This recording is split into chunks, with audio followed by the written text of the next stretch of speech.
Priyank ji, very, very warm welcome, and I just need to inform the audience that he's flown all the way from Bangalore only for this, and then of course, while he is IT minister, he is also a politician at heart, so some politics, but that is after this session where we want to first get to hear from you some initial opening thoughts. Priyank ji, you want to use the podium or, yeah, okay. Like you said, politicians always love the podium. Ellarigu namaskara. Very good evening to all of you, distinguished dignitaries, esteemed guests, ladies and gentlemen. It's a pleasure to be here at India Today's AI Conclave. And as you are aware, Karnataka has always been the pioneer of technologies in India, and we intend to maintain that leadership position by shifting gears to lead the world in skilling, research, innovations, and inventions. And I think today if this event was happening a decade back, we would still be talking about IT-enabled services.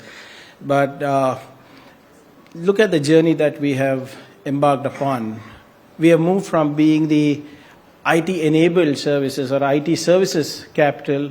Today we are the capital for cutting-edge technology. And Karnataka now is the world's fourth largest technology cluster. We have the second highest foreign direct investments with 38%. With 40% share, we are number one in electronics design in India. In machine tools manufacturing, we have a whopping 52% share. In aerospace and defense manufacturing, we have a 65% share.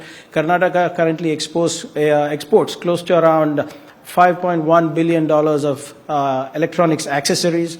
Karnataka's share of IT exports is a staggering 42%. Last year, we clocked 4.2 lakh crores in IT exports. And of course, biotech production and exports, we are 60%. Karnataka contributes 21% to the national bioeconomy. In the global startup ecosystem, we are number 8. Karnataka is the 5th largest unicorn hub in the world, just falling behind New York, Beijing, London, and the Bay Area, of course. And in the startup arena, out of 110 unicorns, we have close to around 45 from my state of Karnataka. And what's really good is the fact that the startups in Karnataka are leveraging deep tech. 28% of the tech startups in Karnataka leverage deep tech. So that means that just because there is a European version of a site or an American e-commerce site, we don't have a Desi version of here. So deep tech startups are a great thing for us to have. We have 400 plus research and development centers. We have 100 plus chip designing houses. 70% of national chip designers are from Karnataka. We command over 40% share in the market for global capability centers. We have more than 837 global capability centers and their units in Karnataka. And all this is happening because of the great ecosystem we have provided over 3-4 decades. And you'll be quite surprised to know that the government of Karnataka nurtures this through skills, incubations, and policies, of course. And we run our own centers of excellence. We have 27 centers of excellence that we run through partnerships with industry and academia. We have a center of excellence in cybersecurity, in agri-innovation, data science and AI. We have one in aerospace. We have one in biotech, semiconductor, fabless, machine intelligence and robotics, animation and gaming, health science and medical devices, wireless and wireless manufacturing. We have a CEO for automobile tech. We have a biofoundry. We have a biotechnology accelerator. We have a gaming accelerator. We have a fintech accelerator. And also we have a center of excellence in water management. And just for AI, just for the context of this thing, the reason why I gave you all these stats is one, of course, we like to brag of what we do in Karnataka. And the other thing is it sort of sets a context on what we are doing in AI today. And what we are doing in AI did not happen just last 3 years or 5 years. We have put in a couple of decades of hard work for it. We run 3 centers of excellence for artificial intelligence, one with the Indian Institute of Science, one with IITB, and one with the IIT alumni. So as per the artificial intelligence report of 2023 by Stanford, India has the highest AI skill penetration, followed by the United States and Germany. India ranks second globally in AI specialists and number 3 in research publications. Out of the top 50 AI cities, Bengaluru is number 5. And the AI adoption rate in India is 57%, while the international adoption rate is 25%, and the US rate is 34%. That's exactly what Ms. Sandhya was trying to say when she said she goes to a village and they have somebody using Meta to send a card or perhaps get some other information. So the 57% of adaptability of AI, that is where this data comes from. And of course, the India AI market is growing at a whopping 30% year on year, and NASSCOM AI adoption index report suggests that we will be a 500 billion market. We'll be contributing, AI will be contributing close to around 500 billion to India's economy by 2026, which means that if we are going to ensure that AI is going to contribute $500 billion in the next 3-4 years, talent is very important. And that again was pointed out by Ms. Sandhya earlier. We have close to around 600,000 workforce in AI, and that is going to double by 2027 at close to around 12.5 lakh people. And the government of Karnataka recognizes the transformative potential of AI and machine learning and has established an artificial intelligence and machine learning administrative unit within the e-governance department. And we are just doing simple things using this. One is better public service delivery, operational efficiency, transparency, and policy making. So this AI ML unit, which works under the e-governance and also partly with the Department of IT BT, is doing, like I said, 4 or 5 simple things within the departments. One, it is enhancing the quality and speed in decision-making processes. 2, it is optimizing operational efficiency by streamlining and automating routine but complex administrative tasks that will ensure there is better productivity with the government officers. 3, the unit is also fostering cross collaboration between departments so that every department is future ready. So if we have some data in the health department that could be used in the rural development, we are ensuring that they collaborate. If there is some data with the transport department, we are ensuring that we take that for urban development as well. So this future ready policies are going to come out because of our cross collaborations with the Department of e-governance as well. And more importantly, the unit is ensuring ethical and responsible and responsive use of AI within government. And I'll give you a couple of use cases quickly. One is we are using an AI-powered information extraction tool. So you know how government documents are, they're endless. So if you want anything, you have to swim through at least 1,000 pages. So we have developed an extraction with a third party, a partner of course. We have developed a tool, extraction tool, wherein the user can give in his query and it will look for relevant information or keywords that are there and ensure that the right pages or the right information is given to the government employee. Another good use case is the detection of fake images in crop surveys. So every time we have to pay the farmers compensation because of disaster, because of natural disaster, we spend a lot of time trying to authenticate the data that is there, especially the photographs of the crop losses. So we are using AI as a possible solution to verify thousands of images that come to us from the Department of Agriculture or Horticulture and trying to see which of these images are not tampered with based on the lighting, based on the texture, and based on the orientation. So that has helped helping the departments deliver the compensation to the farmers at a greater pace. And even in the Department of Animal Husbandry, we are using something called the AI-enabled muscle print based identification for our livestock, for the cattle. So the nose of the cows or the livestock have different muscle prints each one. So that's something to do with genetics, and we are using machine learning and AI techniques to map these muscle prints, ensure that we get the right database of livestock, and how we can ensure that these livestock are preserved, and also ensure that how we can enhance the livestock for using AI. Of course, there are probably most of the departments within the government of Karnataka have a AI use case. Even in my department of rural development, a lot of people ask how do you manage? I'm also the IT minister and also the Panchayat Raj and rural development. But I have the ringside view of what is going on in the villages, and trust me, because of the mobile internet penetration, which is close to around 90% in Karnataka, things are moving so seamlessly. We deliver more than 800 citizen services right at the fingertips of the citizens. And my chatbot for Panchayat Raj is AI based. So anybody sitting in the village can put any of the problems that they face right onto my chatbot called Panchamitra.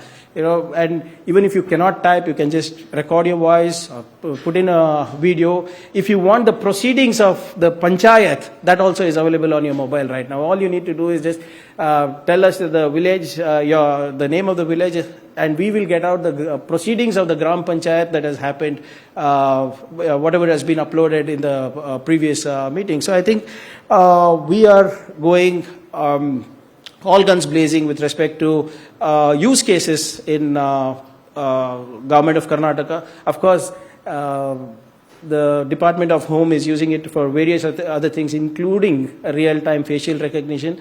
One thing that we are also using it is for the notorious Bangalore traffic. So what's happened now is that while coming from here, I came pretty quickly from the airport, but the last 1 kilometer I took 30 minutes. I was extremely happy that I'm not going to get roasted here because of traffic. Anybody complains on traffic of Bangalore, I'm going to say, bhai. And the worst part was that I didn't want to waste your time, so I got off the car and came walking to the hotel.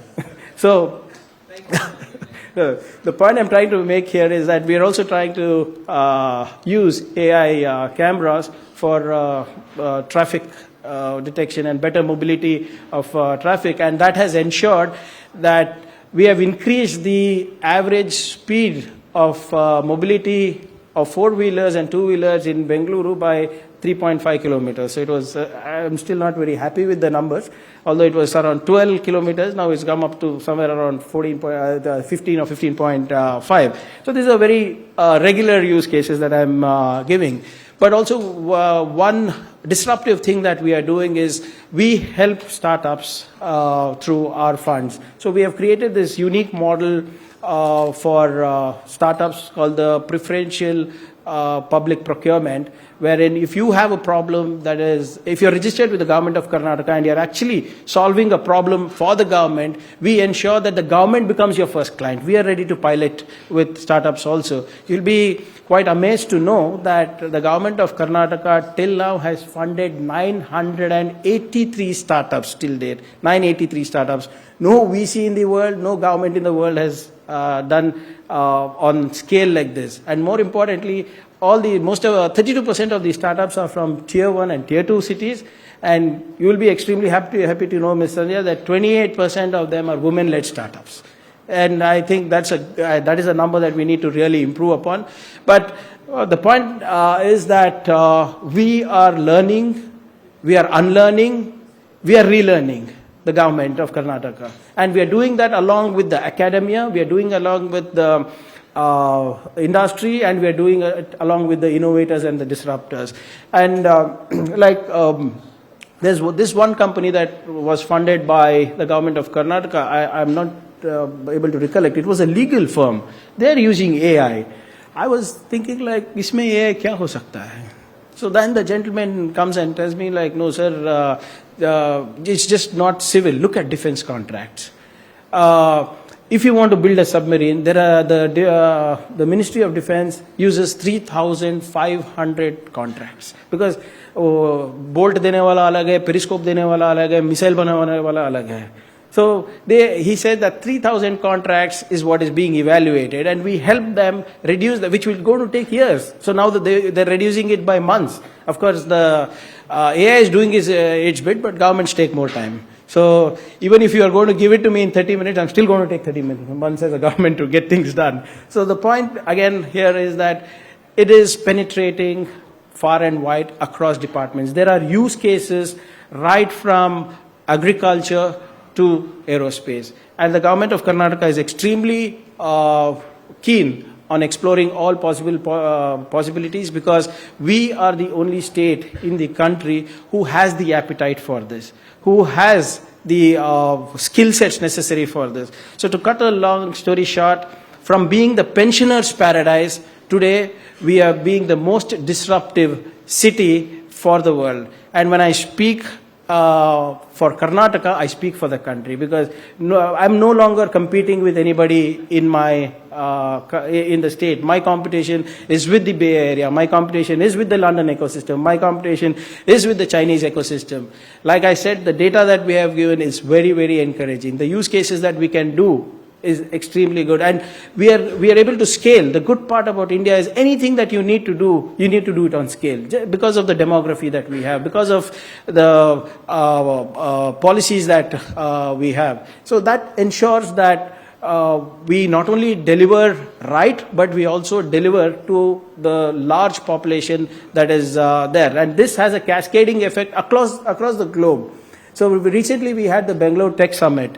It is Asia's biggest technology summit, and you will not believe a country from the Middle East came to the summit, and from the government of the country came and told that, Priyank, I want to evaluate your startups to take them to Middle East. So we said, what areas are you looking at? They gave us some 4-5 sectors in emerging technologies.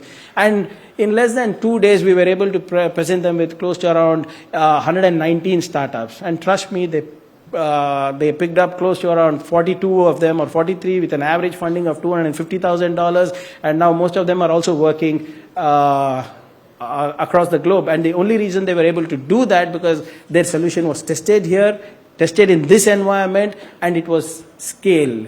That is what impressed them the most. And of course, it was great technology as well.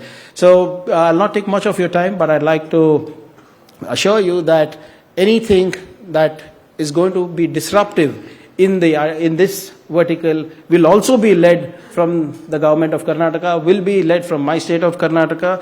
As you are aware, we are not only innovating for Karnataka, we are innovating from Karnataka for the world. Thank you so much for your attention. Thank you so much for your invitation, Adam. Thank you so much.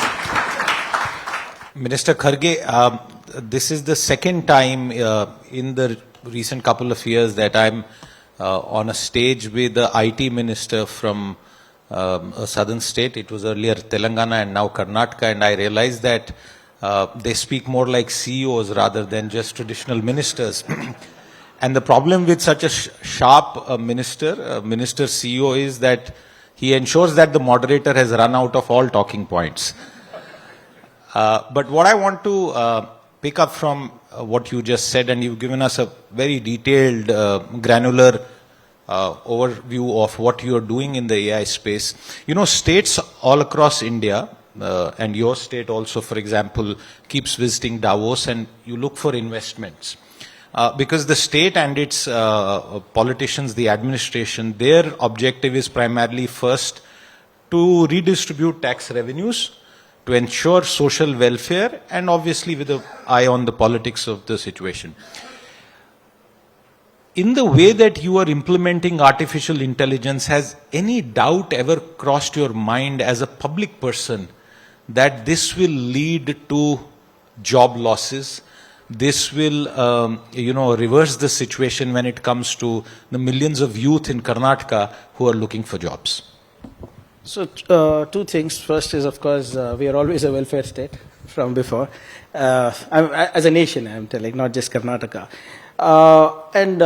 This is what people said when the computers came in, right? When the computers came in, they said that we are going to lose our jobs, and that's how things evolved. But people got more jobs.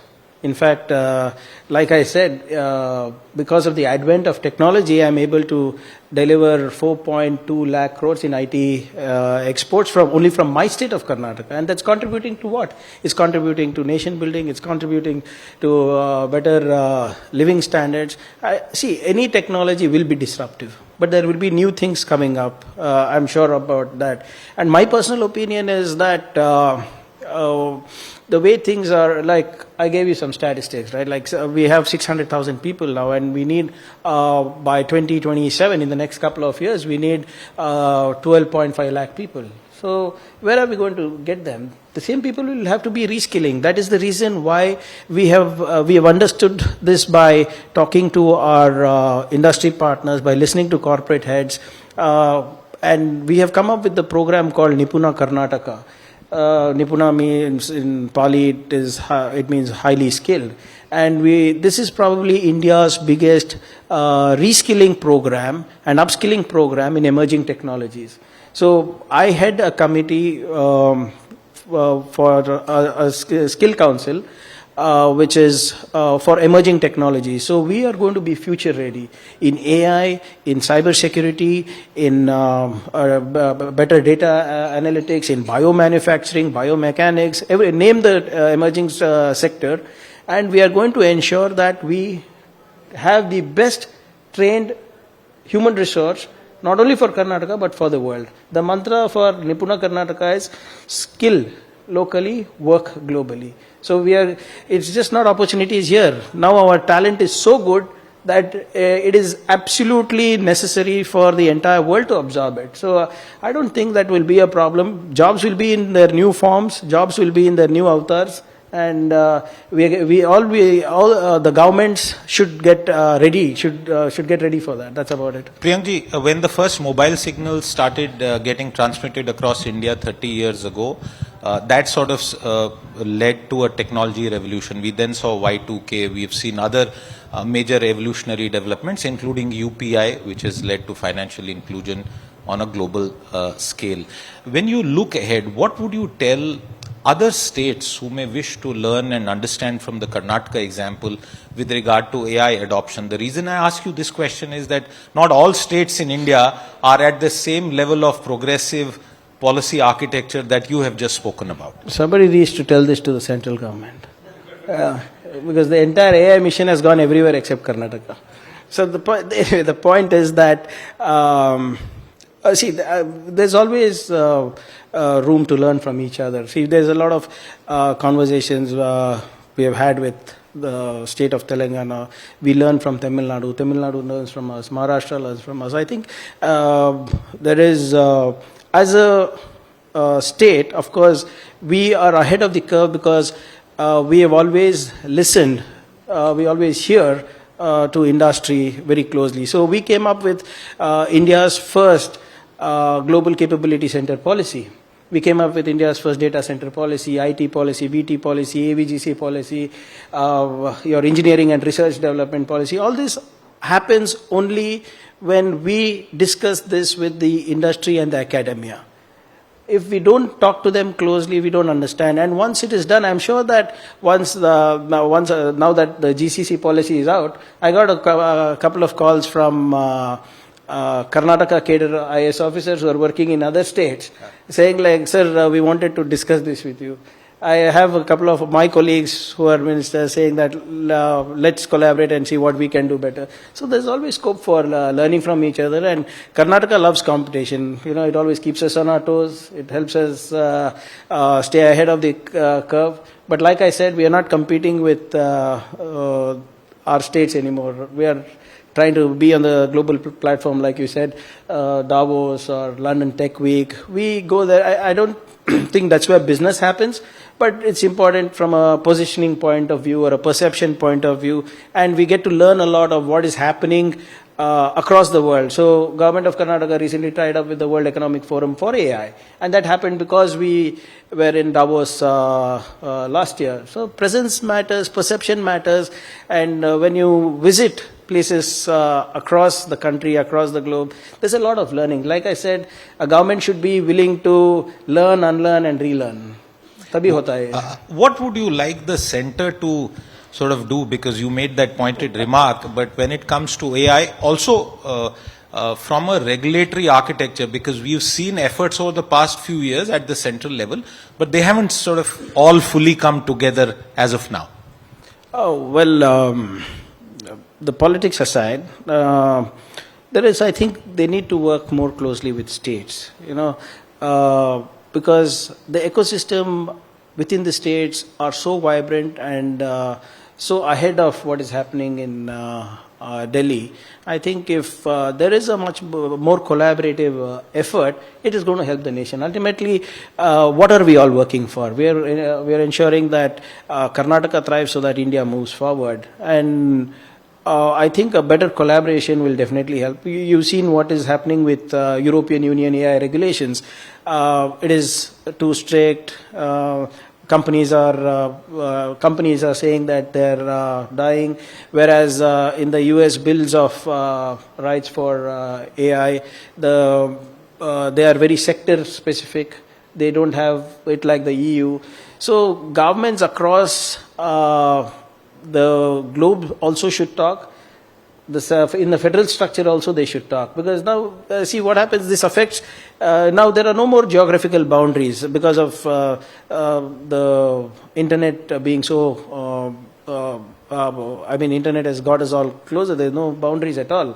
So a crime that happens in Singapore, a crime that happens in Middle East or US and affects us. So we need a global policy which the central government should lead from the front, only for the fact that we are a very populous country.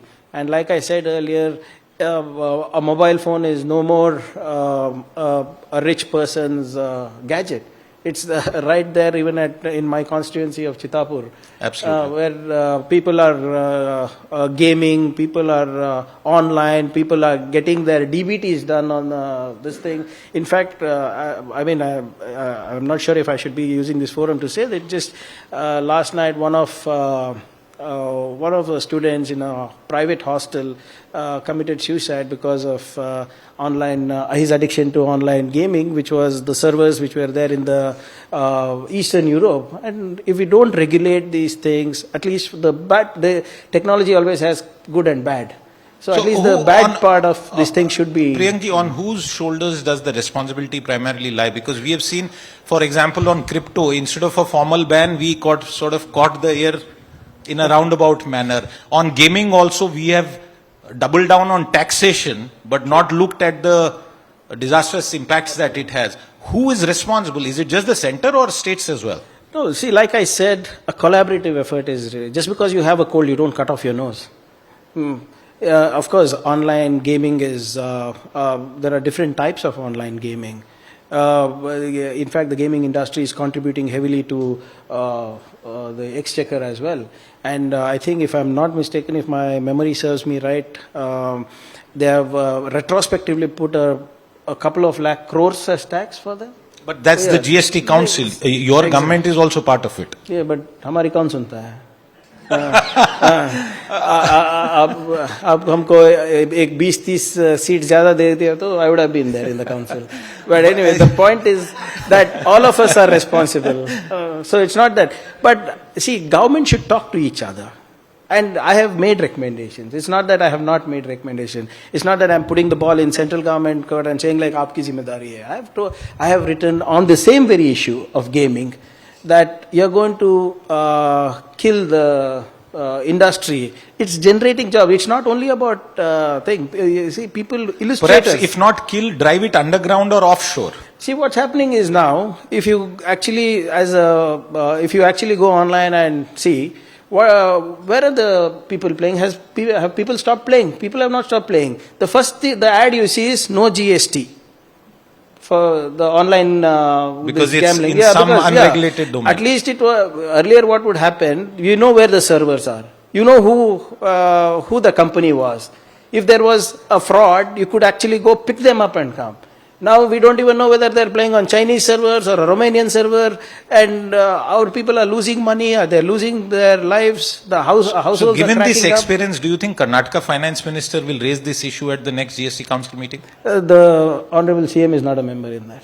The Revenue Minister is. But, Okay. so Revenue we Minister. have, I like I said, I myself have written to the Minister. I have gone and met him as well. What do you think, is our crypto policy progressive or regressive? Well, I think it is submissive. See, you should, see, you can't, if there is going to be a problem with everything, but that doesn't mean that you throttle it. They regulate it. Who's saying no? Even the industry, gaming industry wants to be regulated. The crypto industry wants to be regulated. But if you are going to, if सिर्फ हम दोनों बात करके सारे लोगों का policy बनाए तो कैसा होगा?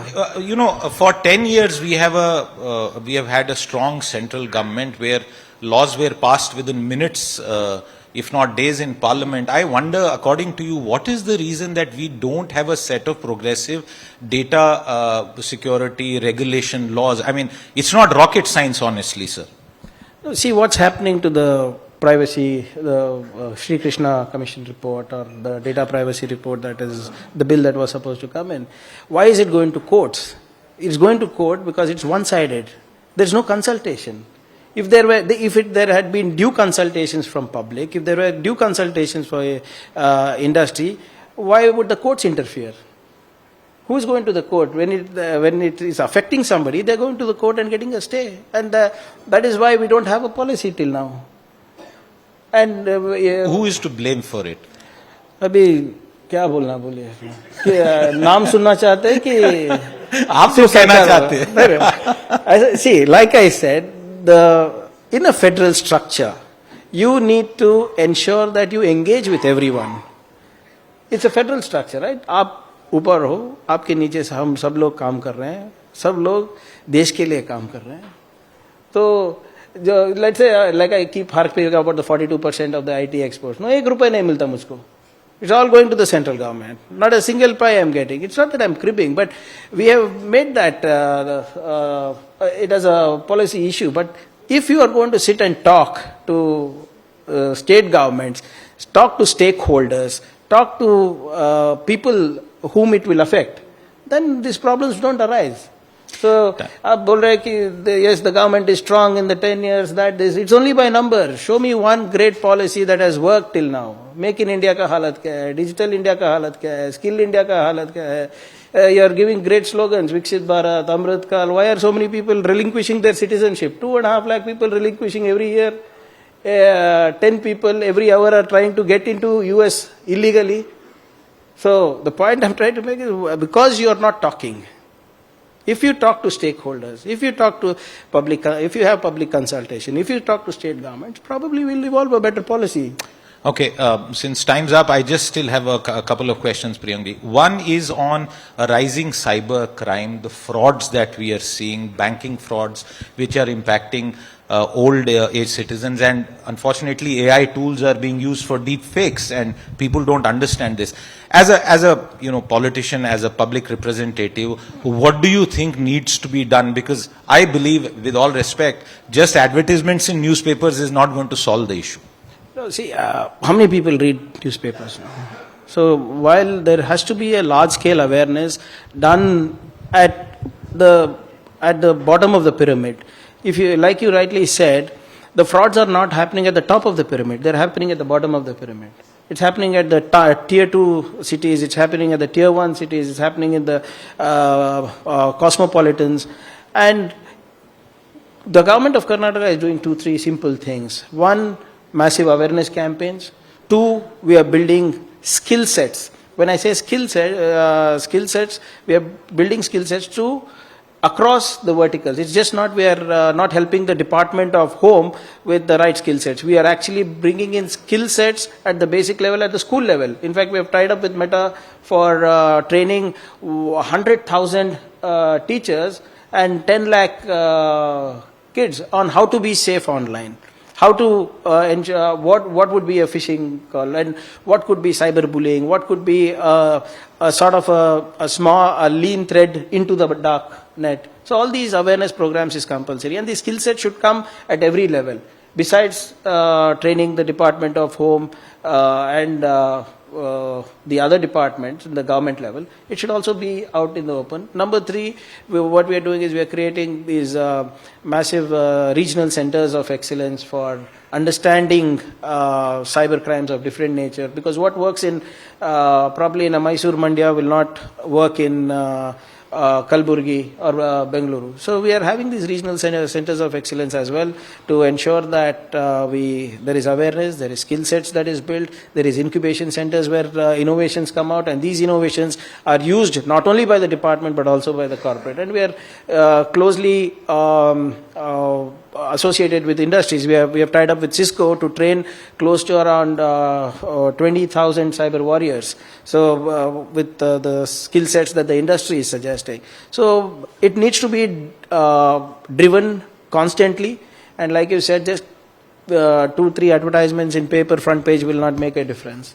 Absolutely. There's so much more to discuss with someone like you, Priyank Kharge ji, but we are completely out of time. I just want to end by saying that from decades when Bengaluru was known as the Silicon Valley of India to now very clearly on its way to become also the AI hub of India. We wish you all the very best for that. Thank you very much for your time.